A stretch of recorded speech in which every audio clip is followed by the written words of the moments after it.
जी, तो दोस्तों आपको वेलकम कहता हूँ ifactnet.com के टेक्निकल वीडियो ट्यूटोरियल्स में। आज के वीडियो ट्यूटोरियल में हम रैम और रोम के डिफरेंस को जानेंगे।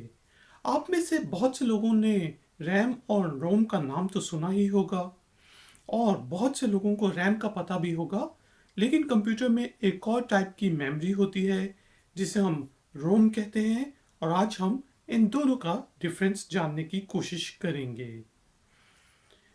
सबसे पहले रैम जो है वो उससे बनता है रैंडम एक्सेस मेमोरी। रोम से बनता है रीड ओनली मेमोरी। ठीक है जी। अब आप इन दोनों के वर्ड्स पे अगर डिफ्रेंशिएट करने की कोशिश करें, रैंडम एक्सेस मेमोरी, तो इसका मतलब है कि कंप्यूटर रैंडमली इस टाइप की मेमोरी को एक्सेस कर सकता है। जबकि अगर हम रोम को देखें, रीड ओनली मेमोरी, तो इसका मतलब कि कंप्यूटर इसको सिर्फ रीड कर सकता है, रीड ओनली मेमोरी। ठीक है जी। तो हमने देखा कि रैम को कंप्यूटर रैंडमली इसके ऊपर जो है डेटा स्टोर करता है और फिर रैंडमली इसको एक्सेस करता है ताकि आप अपनी एप्लीकेशंस को और अपने कंप्यूटर को ऑपरेट कर सकें। ठीक है जी।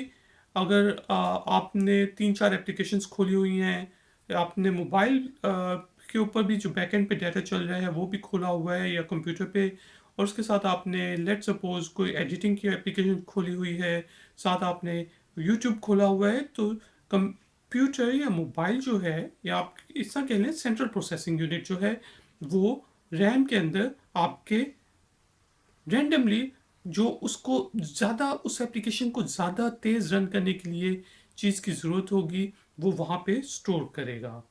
ठीक है जी। और उसी वक्त जब ऑपरेशंस हो रहे होंगे तो वो उसको एक्सेस भी करेगा रैंडमली।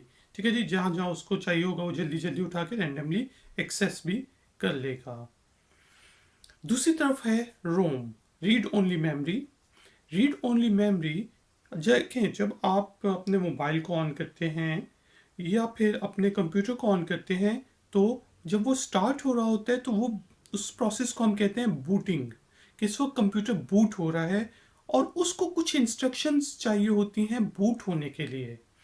अब वो जो इंस्ट्रक्शंस होती हैं वो हमारे पास रीड ओनली मेमोरी यानी कि रोम की चिप में सेव होती हैं, और कंप्यूटर की बूटिंग के लिए हमारे पास रीड ओनली मेमोरी जो उसका मेन पर्पस है वो पूरा करता है।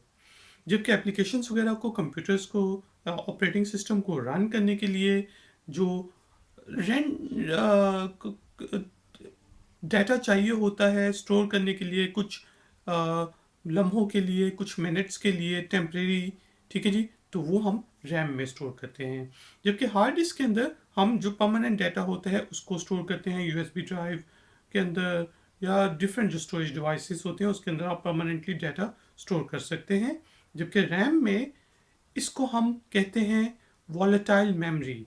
वॉलेटाइल के आप लफ्ज़ पर या शब्द पर फोकस करें तो इसका मतलब है फट जाने वाला, लेकिन यहाँ पे वॉलेटाइल का मतलब ये है कि थोड़ी देर के लिए, मतलब अगर आप कंप्यूटर को ऑफ करेंगे तो रैम के अंदर जितनी भी इंफॉर्मेशन है वो ख़त्म हो जाएगी।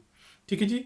और जब आप कंप्यूटर को ऑन करके उसके अंदर रन करेंगे तो वो रैंडमली उसके अंदर जल्दी जल्दी जल्दी जल्दी इंफॉर्मेशन स्टोर करेगा, तो इस वजह से इसे वॉलेटाइल मेमोरी कहते हैं रैम को। दूसरी तरफ रोम को हम, क्योंकि ये सिर्फ रीड ओनली मेमोरी है, तो इसको हम वैसे ही कह देते हैं नॉन वॉलेटाइल मेमोरी। ठीक है जी। और इसके साथ साथ जो रैम है उसकी भी डिफरेंट किस्में हैं, डी रैम, सिर्फ रैम, एस डी रैम। ठीक है जी। उसके बारे में हम जब रैम का एक ट्यूटोरियल मैं बनाऊंगा तो उसमें मैं आपको डिटेल में बताऊंगा कि इन टाइप्स का काम क्या होता है, इनमें डिफरेंस क्या होता है। इसी तरह रोम की भी डिफरेंट मेमोरीज हैं। क्या आपको पता है, जो आप अपनी सी डी रोम में सीडी डालते हैं और उसके ऊपर डाटा सेव करते हैं, तो वो भी रोम की ही एक किस्म है। ठीक है जी। तो उसे हम प्रोम कहते हैं। ठीक है जी, परमानेंट रीड ओनली मेमोरी, क्योंकि उस पर परमानेंटली डाटा स्टोर हो जाता है, जिससे हमारे पास सी डी रोम है। इसके अलावा ई प्रॉम्स भी होती हैं, मतलब ई परमानेंट नहीं, sorry, programmable read only memory है कहलाते हैं प्रॉम। और इसी तरह ई प्रॉम्स होती हैं जो कि electronically programmable read only memories होती हैं, जिनके ऊपर हम प्रोग्राम कर सकते हैं जब हम चाहें, मतलब उनको चेंज कर सकते हैं। लेकिन जो रोम होती है उस पर डाटा चेंज करना थोड़ा मुश्किल होता है। ई प्रॉम के ऊपर या उसके ऊपर आप डाटा चेंज कर सकते हैं।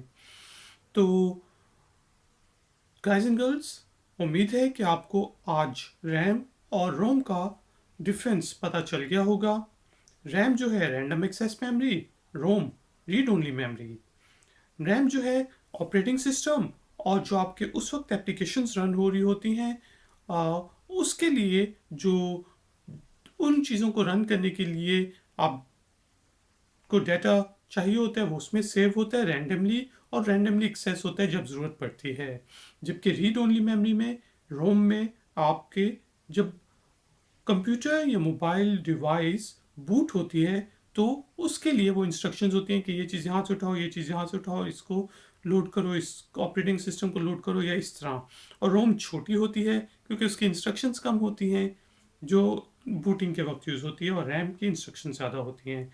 और जो रैम है उसका जो एक्सेस रेट है वो हम फिर नैनो सेकेंड्स में बेसिकली मेजर करते हैं, क्योंकि